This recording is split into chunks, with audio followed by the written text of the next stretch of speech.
উফ, মুখে আবার ব্রণ উঠেছে, রংটাও কেমন মলিন লাগছে এখন। সব রকম প্রোডাক্ট ট্রাই করলাম, কিছুতেই কাজ হয় না। তুই এখনো লোকাল প্রোডাক্টে আশা রাখিস? আমি কিন্তু অনেক আগেই বদলে ফেলেছি। মানে? কি ইউজ করিস এখন? আমি এখন শুধু টাস এন্ড এলিগেন্স থেকে প্রোডাক্ট নেই, এখানে কোরিয়া, থাইল্যান্ড, ভিয়েতনাম আর চায়না থেকে ইম্পোর্ট করা অরিজিনাল প্রোডাক্ট পাওয়া যায়, সবগুলো স্কিন ফ্রেন্ডলি আর ট্রাস্টেড। সত্যি? আমি তো জানতাম না ওরা এত দেশ থেকে প্রোডাক্ট আনে। তাহলে ব্রন, ডার্ক স্পট, রাফ স্কিন সবকিছু সমাধান এক জায়গায়। একদম। আমি নিজে ইউজ করছি, ত্বক আগের চেয়ে উজ্জ্বল আর হেলদি লাগছে। কি বলিস? তাইলে আমি এখনই টাস এন্ড এলিগেন্সে মেসেজ দিচ্ছি, আমাকে পেজের লিংক দে।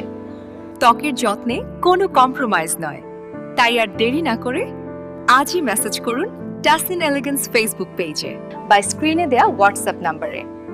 আরো বিস্তারিত জানতে আমাদের ওয়েবসাইট ভিজিট করুন।